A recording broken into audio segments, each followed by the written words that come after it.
Hey, what are you doing for Father's Day? It's a total no-brainer this year. The Ticats home opener is actually on Father's Day, so we're all going. The home opener is on Father's Day this season?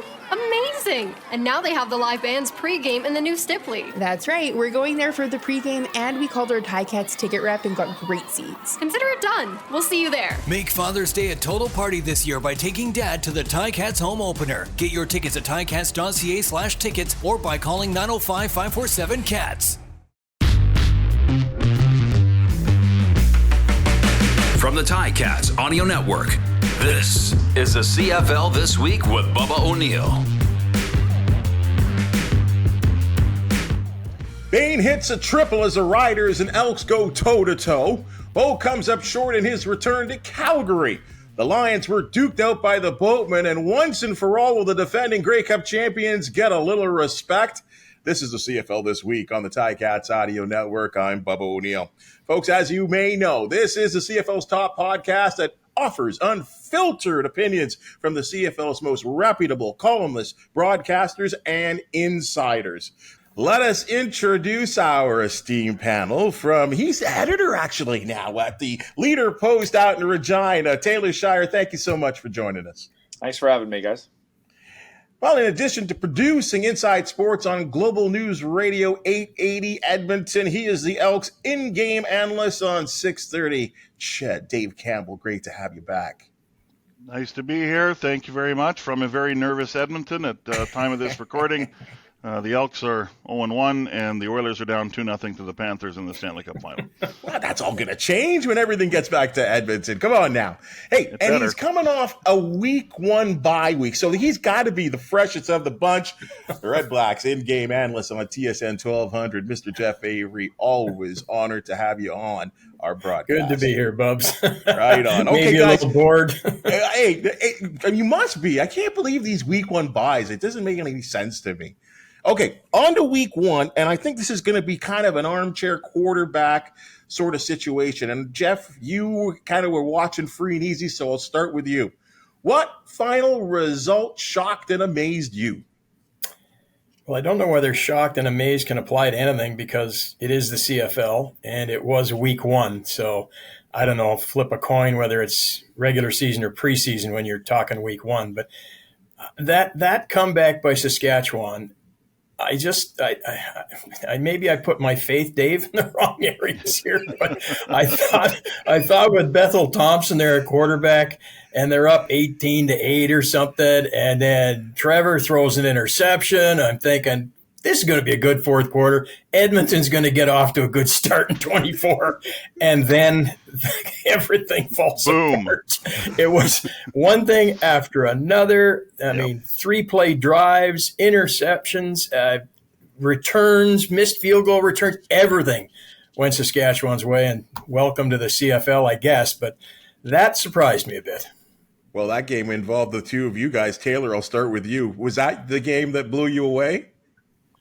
Not really, to be honest. I was surprised with how poor Saskatchewan played in the first half. After I think they showed pretty well in the limited preseason action that Trevor Harris saw. So I was surprised they weren't able to move the ball in the first half. So then when they did in the second half, I feel like the Riders won the game versus Edmonton losing the game, which is different than what we saw in the preseason. Edmonton clearly lost that preseason game that we saw just a couple of weeks ago. So I feel like the Riders just kind of made the halftime adjustments and kind of took that game by the throat and won the game. You know, obviously Brian Cox made a good strip sack fumble. Trevor Harris threw a couple touchdowns to Sean Bain in the second half. So yeah, I think the Riders took control of that game and probably deserved to win. So what game blew you away then? So I will say you know what, I was going to say Montreal, their win, but when you really look at it, that one isn't really too surprising, based on what happened last year, and especially based on the preseason. I always say preseason games are meaningless, but then when you think about Winnipeg not playing their starters, Zach Collaros didn't appear in the preseason. Brady Oliveira, I don't even know if he participated in camp. So when you look at sort of what their roster makeup, they didn't have any tune-up to the regular season game. That was basically the first time they're seeing live bullets in 24. So Montreal sort of put themselves into the conversation to be like, hey, the last year wasn't a fluke. We're here and we mean business again this year. So I will say, with all of that, I'll say Toronto's win over BC and how BC didn't take control of that game late would be the biggest surprise for me. Especially the way it looked like they were off to, I believe it was like 20-8, and Dukes had fumbled the football, and everything that we thought of the young quarterback was appearing to come true. And then, bam, 3 touchdown passes, a touchdown run. He looked good. Yeah, and he looked – I thought he was a good quarterback last year in the limited action that we saw him. I wasn't too surprised that Cameron Dukes could go out and win a football game like that, because he did show flashes last year. Now he's just got to put it, together for a full season, or at least half a season. Teams are going to get more film on him. That's obviously not going to help him, but he's also going to get experience. So I think Cameron Dukes is an up-and-comer in this league, and he's not necessarily a flash in the pan. Dave, your thoughts on week 1? To what Jeff said earlier, week 1 is crazy. Like, it's wild because you just don't know what you're going to get. And it's very dependent on sometimes what you see in preseason. Winnipeg clearly looked out of sync with their starters not playing or practicing as much as a unit. I don't think Zach Collaros played at all in the preseason, so it was very limited reps for the starters. And when people say preseason doesn't matter, I'm like, well, I think it matters a little bit. When I look at the Elks, they came out firing in a lot of ways offensively. They almost had 350 yards of offense. McLeod, Bethel Thompson he missed some throws, and I thought the one play that really hurt was when he threw behind Geno Lewis on a crosser. If Geno catches that and keeps going, that might be 6, right? But, he still had over 300 yards passing. He was almost 80% completion rate, and he was not happy with how he played. So, yeah, then you get Calgary. They looked good in some spot.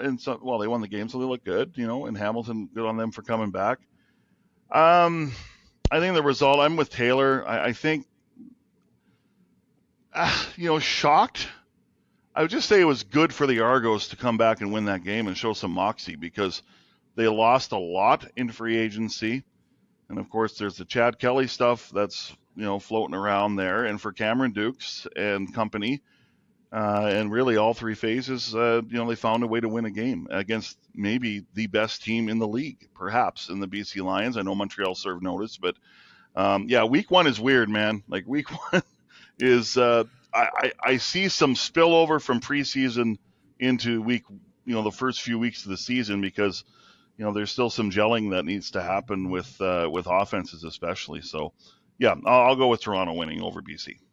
I actually was a little surprised, because I'm with you. I feel like a lot of week 1 games over the years that I've been watching, which is, as long as in some cases as all of you, that it's almost like a third preseason game. But I saw some excellence on the field, and the games generally are sloppy and non-entertaining.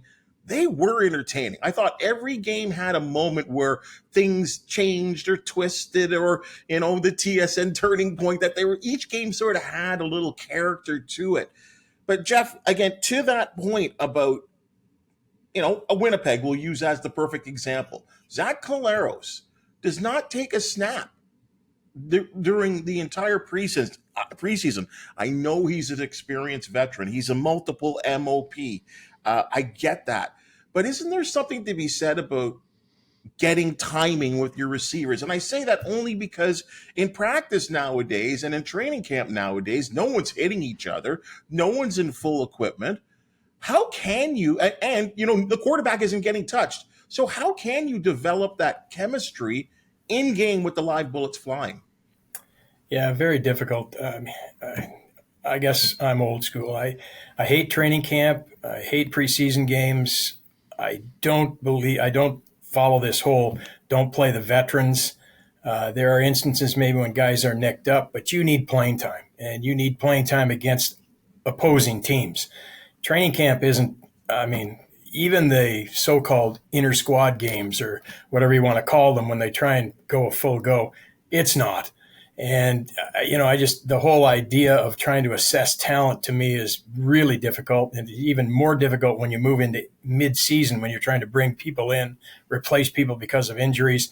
You can't get a good look at them. So, yeah, this, where I stand on this. So, and again, I agree that first week was entertaining, all things considered. And certainly you saw rustiness. You saw players that were, quarterbacks overthrowing, underthrowing, receivers dropping balls. You saw the sloppiness, but overall, entertaining. Totally agree. Taylor, did you feel that way from Trevor Harris? I mean, he looked like, obviously some of those completions to Bain were just right on target. But how did he play, or at least your assessment of his gameplay from a quarterback position?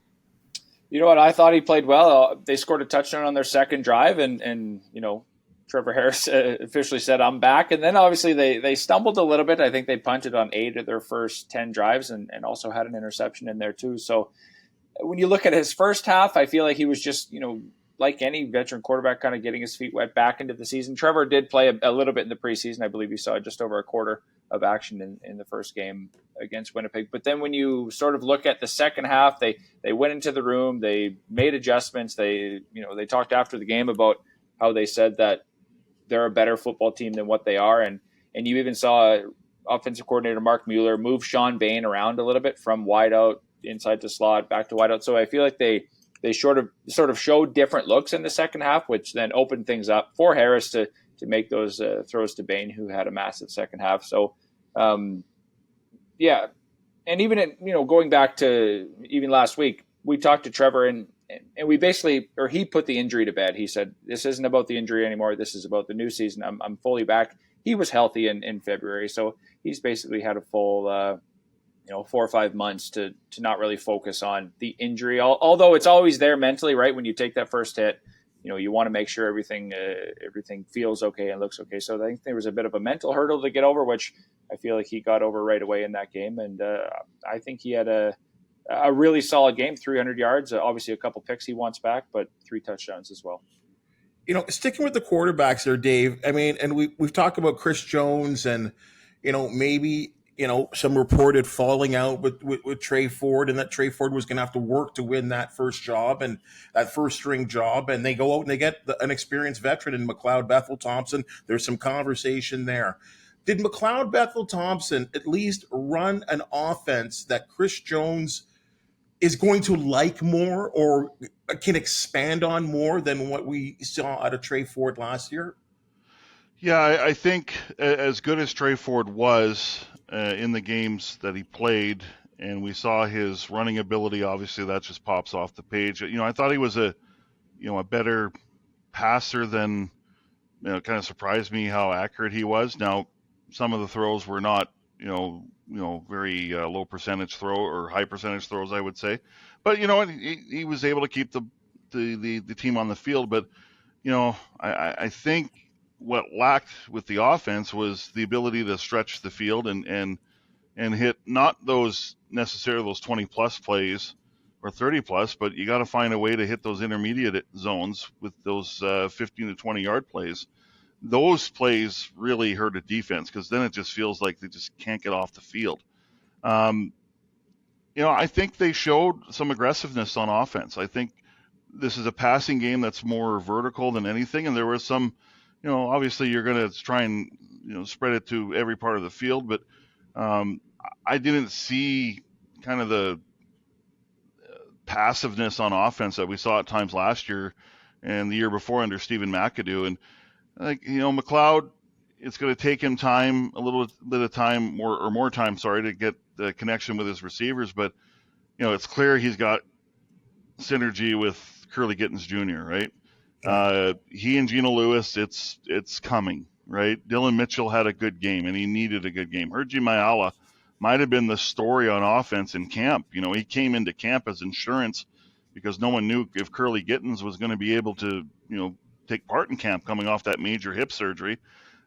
He wins a job, right? And he gets 2 touchdowns. And I think this is an offense that can be dangerous. They got to get their run game involved more. The run game was non-existent outside of maybe one run by Kevin Brown.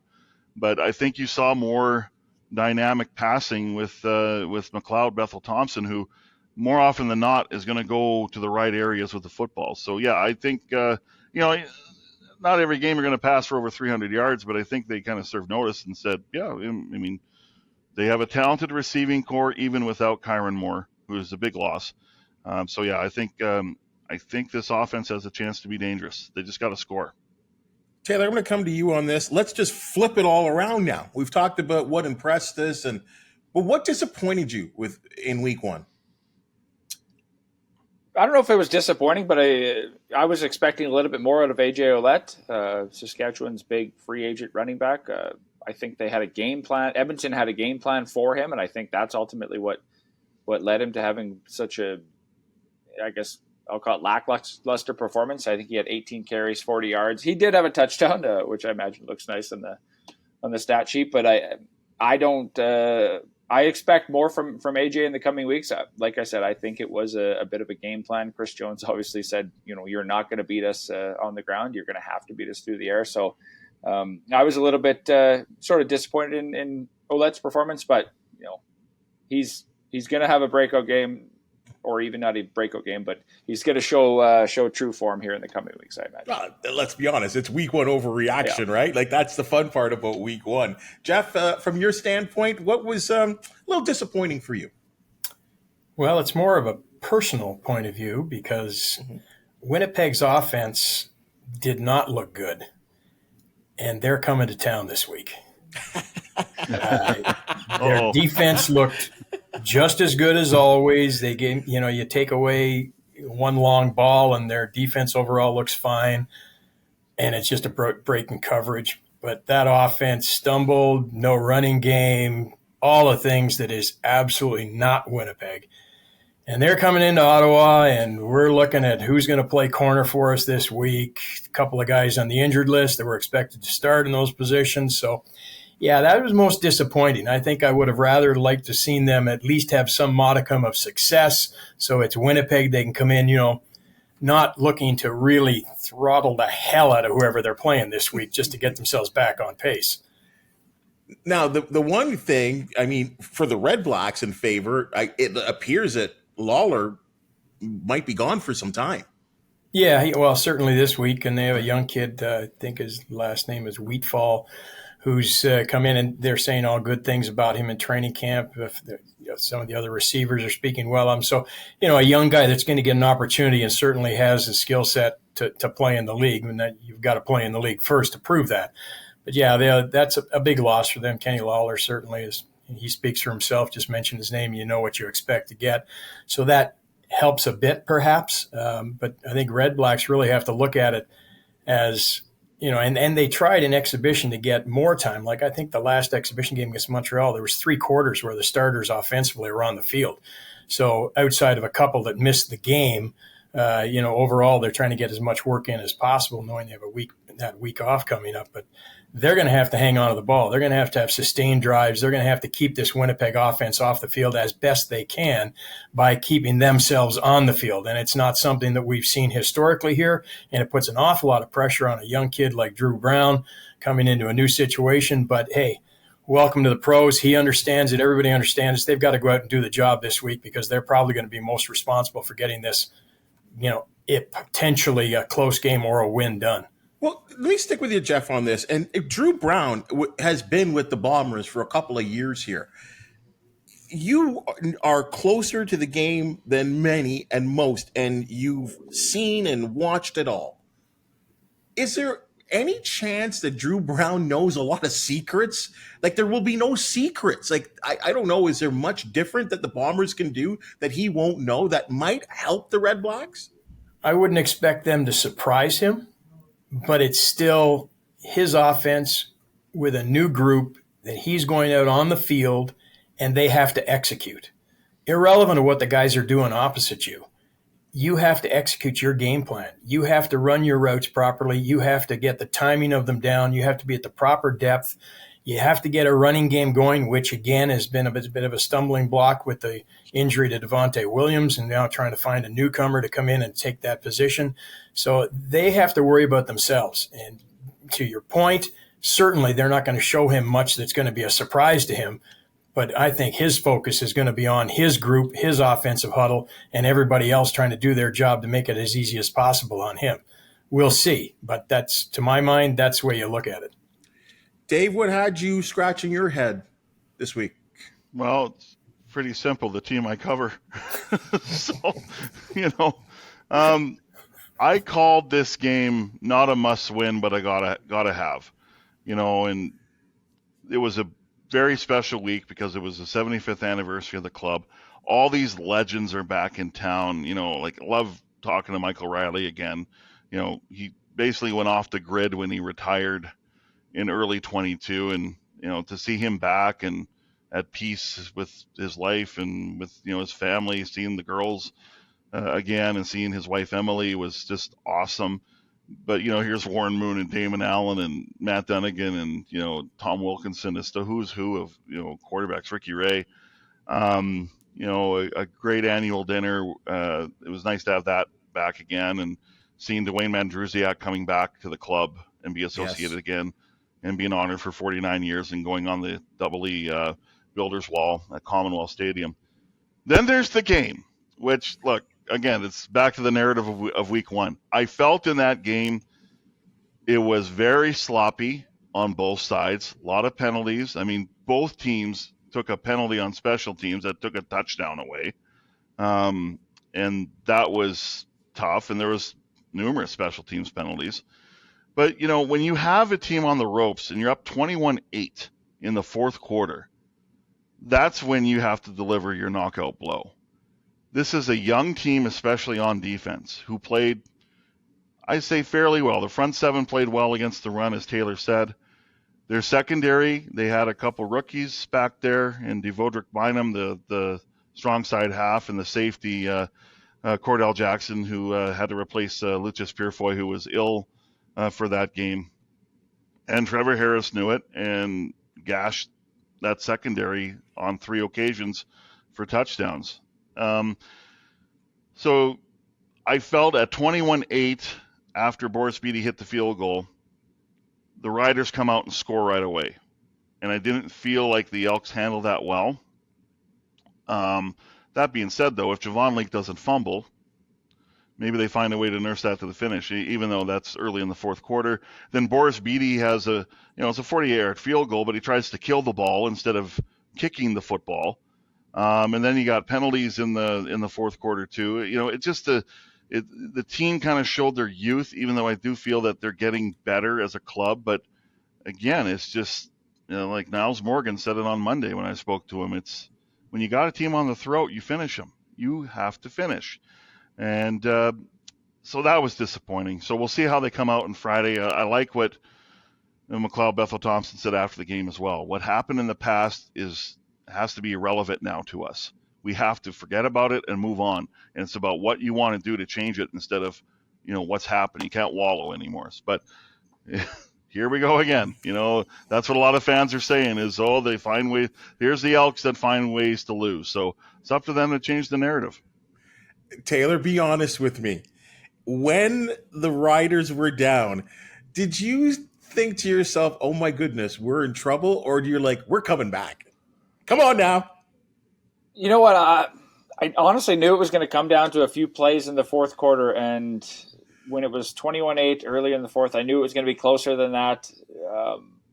I didn't know if Saskatchewan would necessarily come back, but when Brian Cox, like I mentioned earlier, had that strip sack, I thought the game sort of turned around right there, and Saskatchewan continued to carry all the momentum.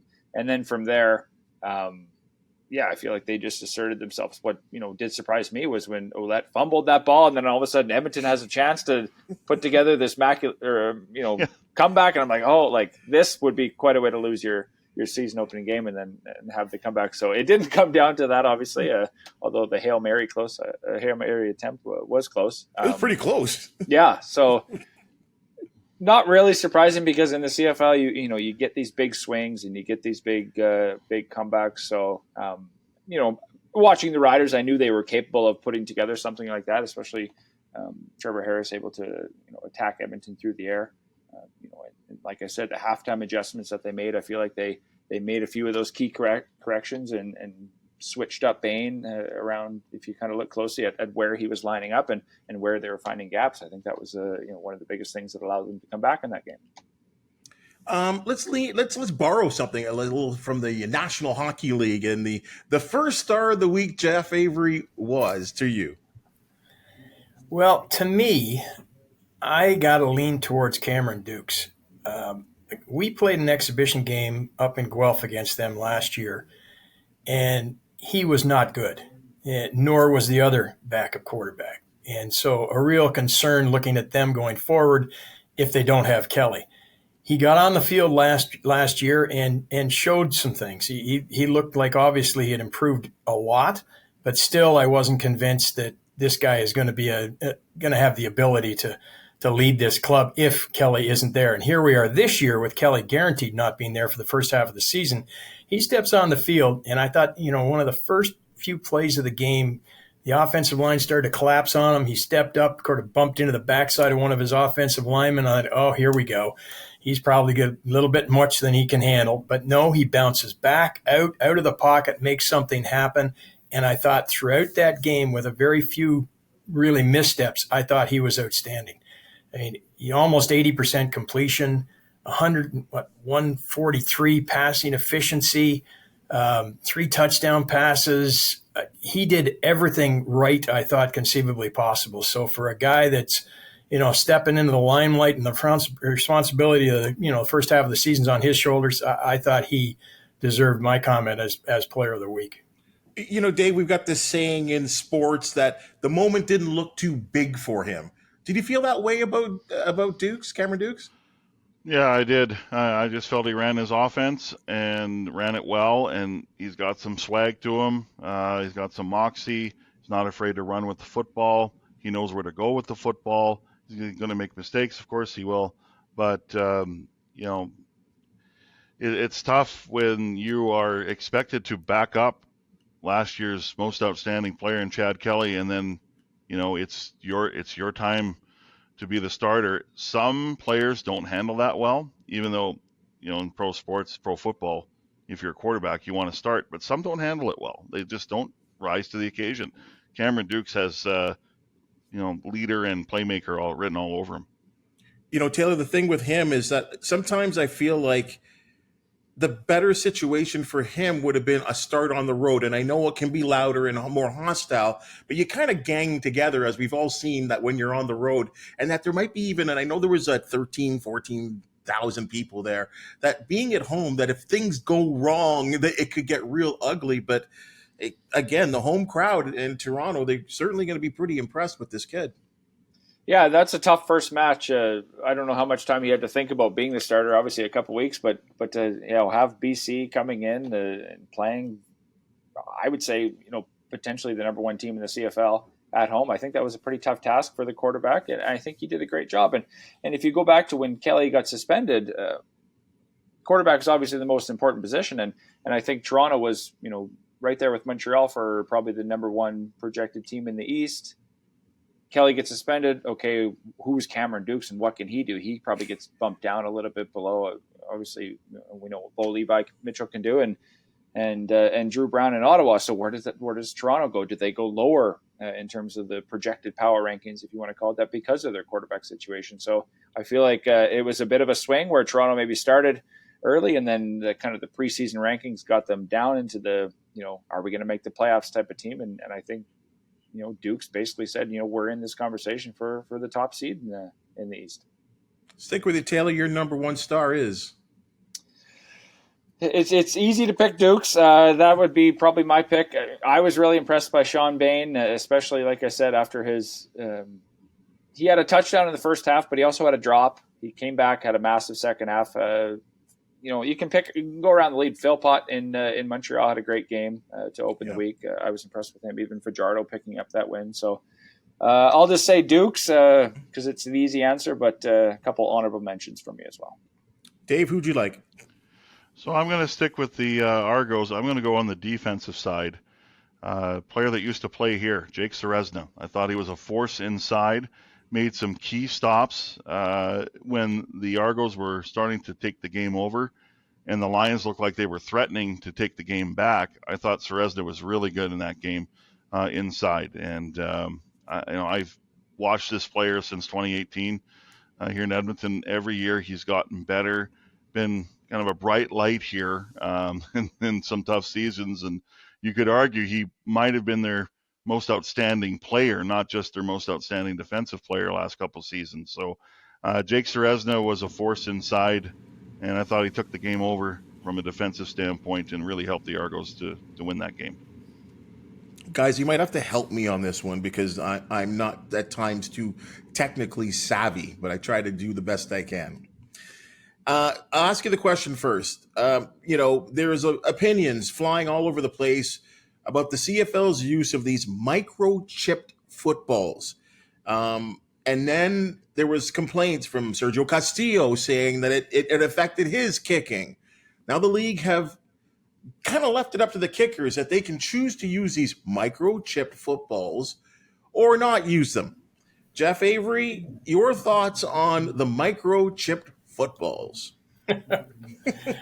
Well, yeah. First of all, I was surprised, if I can believe what the kickers were saying. None of them were in favor of this, yet the league decides to go ahead and implement this, if I can believe what Sergio Castillo said, the day before the regular season starts. Makes no sense to me. I have no idea. I'd love to hear what the league actually has to say about how they came to the conclusion to have this happen. Now, the chip in the football, throwing a ball is a spiral. The chip's spinning around the outside. I can't see it have any effect. I can't see it having an effect on a ball that's going end under end, end over end. And if the hold's not perfect, maybe changing that ball flight slightly. And so I have to rely on the kickers that say it affects the flight of the ball. So if they say it does, and I haven't honestly sat down and chatted with Lewis Ward here yet about that to ask him if he actually did you do 15 balls with and 15 balls without, and what did it come out like? Hey, every kicker isn't going to be perfect every time. We know that. Percentages change year in, year out. But to me, I don't know why the league did that to start with. I'm happy to see that they said, let's listen to the players and pull this from the kicking game should the players wish. So let it fall, let the chips fall or remain. Now when a guy goes 1 for 4, no excuses. Dave, the floor is yours on this one. Yeah, I mean it's hard to comment about if the kickers don't like it, if it affects their ability to execute. I have to believe them, right? And if it's pretty uniform or unanimous that these balls are a problem, then the league has to address it. So it's funny how they said, well, it's optional. They didn't take them away, but it's like the kickers are the ones doing the job, and they say if it's affecting their job, then the league has to do something about it, and they did.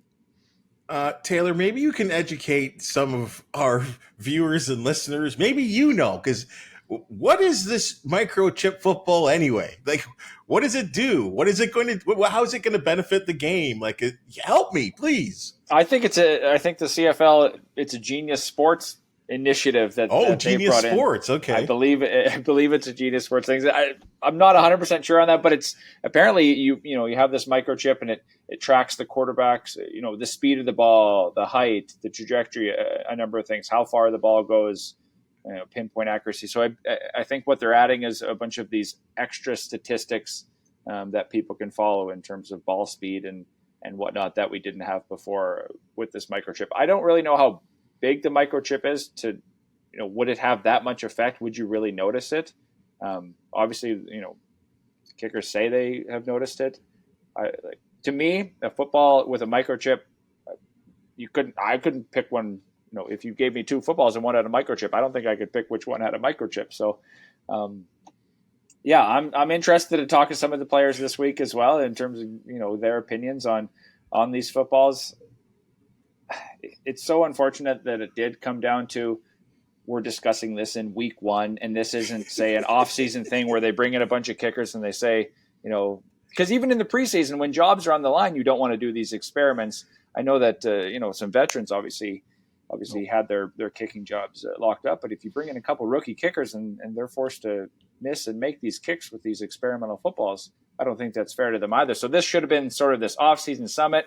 Get the guys together, say, what differences do you notice about this ball versus this ball? Can you kick this one to your liking? So, yeah, kind of a bit of a mess, but that's as far as what I know about the microchip balls. And Bubs, they said it may be. I think I read somewhere where they said it may have been more to track returners, speed, all that stuff. The information they get out when a football player is carrying the football and making things happen. But again, how you go ahead and do this without talking to the kickers and listening. I think I don't know if it was Lewis Ward or because there's a few kickers on social media that spoke up about this, and it just seemed like the microchip caused a little bit of an imbalance with the ball. Yeah. So it didn't travel as smoothly as the normal ball would. But anyway, again, I defer to their judgment because they're actually doing it. Well, hold on, and let me just be devil's advocate here. We have metrics and different things in sports that they're trying to use modernization and computers to enhance the game and maybe even enhance the how can I put this? What you're seeing on TV, like the presentation is the word I'm looking for. In baseball, we got launch angle and how hard, Vladimir Guerrero hit his second hardest home run of his career. Don't we like what the CFL is doing here in terms of trying to, produce a game that maybe is more attractive to some young viewers as well, too, with these kind of new funky stats, Jeff? No, I agree. I think any information you can provide to the fans, to the people that you're trying to entertain, to add to that, the presentation of the product or add information. And of course, everything's about betting these days. So I'm sure there's some involvement that getting more information out there is going to help people and get involved in the game that way as well. But I'm not 100% sure what that would be. But yeah, I think it adds to it when you can provide more information. I just think that, again, if you did something that affects the game potentially on a negative basis, it doesn't need to be there. But all the other positives, I'm sure they're very strong in adding to what the league wants to do in reference to, providing information to their fans. Dave, are you of the same thought? Yeah, I mean, I look at the NFL and, their next gen tracker, right? And, Justin Jefferson went, caught the ball and went 29 kilometers or mile or whatever it is, like they went this fast and the ball went this fast. And it is kind of cool for sure. And yeah, I do think the CFL, it's part of an effort to try and attract, a different audience, a younger audience, and I think this is all well and good. I think again you got to work with your players because they're the one that to Jeff's point, they're the one that's actually doing the job. So communication's quite important, I would think. Taylor, probably the execution was probably we can debate that, but do you like the forward thinking here? Like Dave said, I would rather know the quarterback's passing yards than how fast he threw the football. So I feel like you got to fix that or make sure that first one is fixed before you get to the second one and whatnot. But yeah, Dave mentioned the NFL and all the sort of the initiatives that they do. Watch a hockey game on NHL, especially during a power play. They have this little pinpoint following the guy. It tells you how hard he just shot the puck, face-off percentages. There's all these little things. If you really pay attention, they're just adding all these little tidbits that we didn't have, several years ago. So I think the CFL is watching these other leagues and saying, we need to do that too. I don't really think it adds a whole bunch, but it's just sort of these small little interesting tidbits of the game that somebody might say, oh, that's cool. But I also don't think it's really important. I just think it's a little bit of extra. You got to fix some of the other stuff that you have going on first, though. Taylor, I'll stay with you here for our final question here. Of course, we're moving into week 2, and we got some great matchups once again. Bombers at Redblacks, Alouettes at Elks, Stamps and Lions, Roughriders and Tiger Cats. Your game of the week is? I have to say Ottawa Winnipeg. I'll be following the Riders Ticats game closely, but Drew Brand in Ottawa, first year as a starting quarterback, facing his former team, kicking off the week. I think that'll be certainly one of the more exciting games. The good part about the CFL, on any given week, you can watch every game. So I'll be tuned into all of them because I think they all have a bit of intrigue. But certainly the Ottawa, Drew Brown going up against Winnipeg, who are looking for a big bounce back performance, will be my game of the week. And Jeff, I'm hearing new uniforms for Ottawa as well too. New back in black uniforms. Yeah, they have a whole thing going on this year with the 10th anniversary of the Redblacks, and one of the things is a new third uniform, where they've tried to pay homage to a certain degree to the old Rough Rider days with bringing back the R and some of the colorings and the design of the uniform. So yeah, that's just one of their add-ons for the what's going to go on this season, and new helmets with some design changes on them. So yeah, that's interesting from a fan's perspective, I guess. Do you like them? Yeah, I like what I've seen. Yeah, absolutely. Right. And you see the numbers. if I'm going to be able to see the numbers, so that's helpful. A fallback I always go to when I have to look at. I'm getting old with these glasses. Got to see numbers to help my buddy AJ out when we're calling games. Yeah, David, I, like Taylor, would probably have looked towards this Winnipeg Ottawa game as my go-to game this week. But again, because of things I've mentioned during what we talked about earlier, I'm kind of now interested in to see how the Calgary BC game unfolds, because Calgary off to a good start, BC off to an awful start. I just think it's unusual to look at the Western standings. I know it's week 1, but when you have Winnipeg and BC at the bottom and Saskatchewan and Calgary at the top, it's just I'd like to see how that maybe rebalances, or maybe it continues on and Calgary's for real. That's a game of interest to me. Well, BC cannot fall flat on their face with 50 cents in the house. And 45,000 people. Yeah, and they're getting an outstanding crowd out there. Like, let's just say it, that whatever this Omar Doman is doing, like, he turns a screw and, like, it seems to work out. I mean, obviously, the early announcement for the Grey Cup this year in terms of the entertainment with the Jonas Brothers, boy, you really got to appreciate what he's doing to at least stir up interest there for the BC Lions in Vancouver, no doubt. Sticking with those jerseys, I know I had made comment off air, but I will repeat myself here that I loved the Elks green jerseys. Dave, you did not like them. Well, I like them from a fan perspective. They look cool. Not when your job is to call a game and know which number is associated to a player.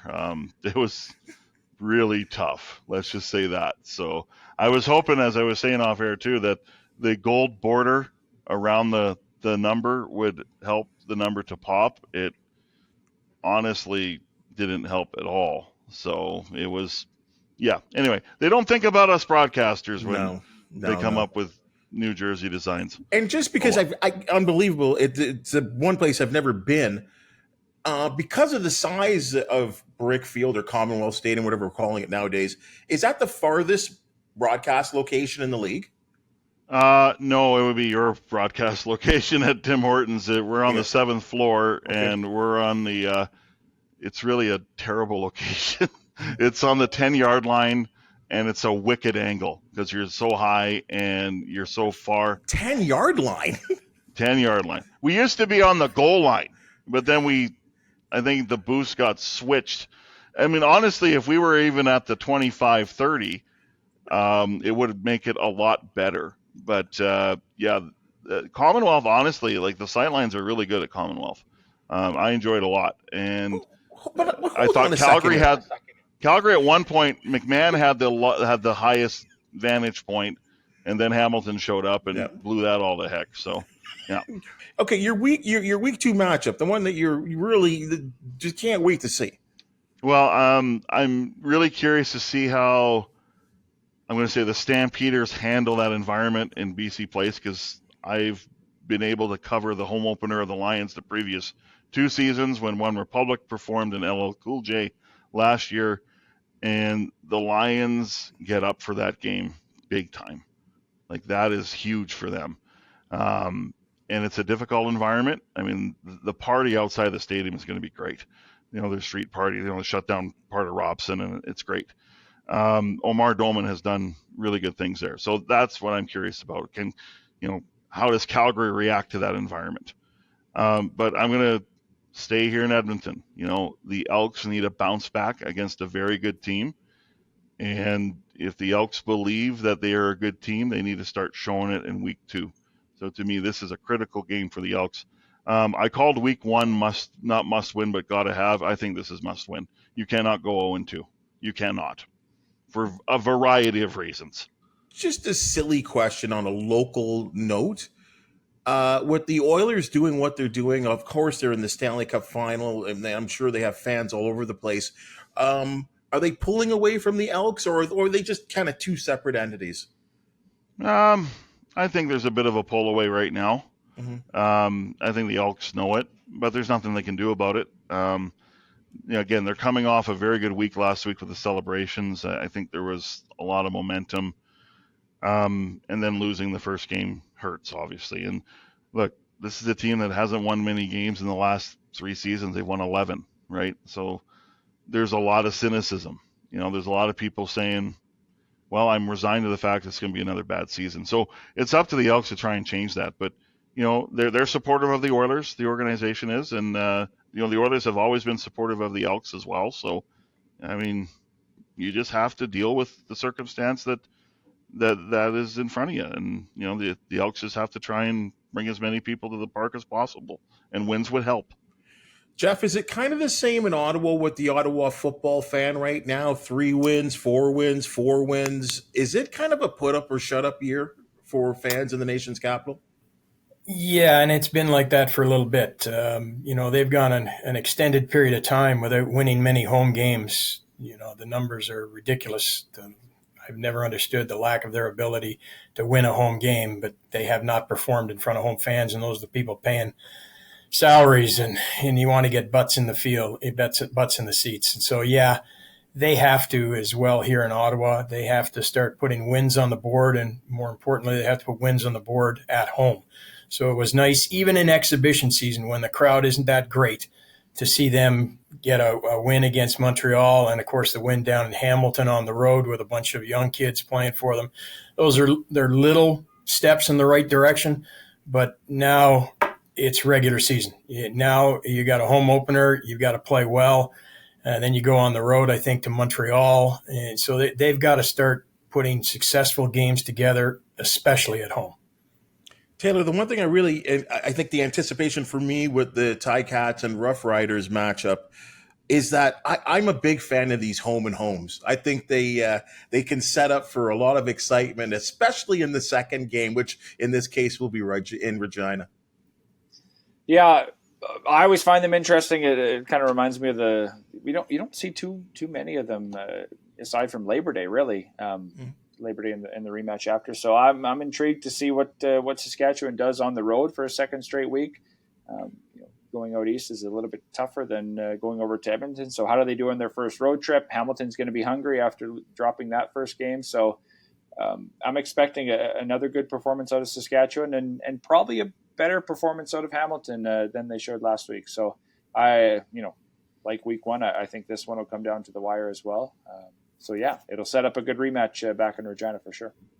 I'll tell you one thing. This Trevor Harris in Hamilton, boy, he's always been so good against the Ticats, no matter what uniform he's wearing, whether it's Toronto or Ottawa. He's something else, and he's had some success over the years. I see you smiling there, Jeffrey, but I know you've enjoyed some of that. But nonetheless, hey, guys, you guys were fantastic. Really appreciate your opinions and your foresight, and obviously some good jokes along the way. Taylor, when people want to hook up with you at the Leader Post, where do we find you? And maybe throw out a couple comments to you if fans would like to do so.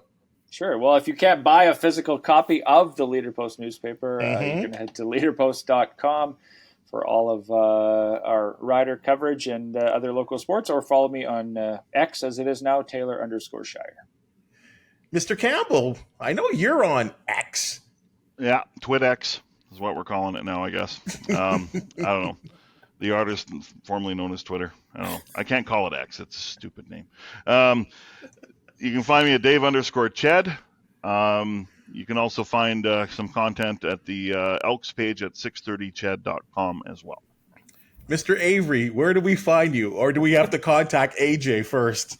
You got to call AJ. I'm not on any of that social media stuff. And if you're here in Ottawa, you listen to our broadcast on TSN 1200, and that's where you'll hear me. Always appreciated. Folks, the CFL this week is just one example of the outstanding, informative, and entertaining content you can find on the Ticats audio network. Big game coming up. Roughriders, Tiger Cats, as we talked about, the first of a home and home. Subscribe, share, comment, wherever you listen and watch your favorite podcast. Again, thank you so much for joining us, guys. Appreciate your viewership. Please get in contact with me if you got something to say. I want to hear it, folks. This has been the CFL This Week on the Ticats Audio Network.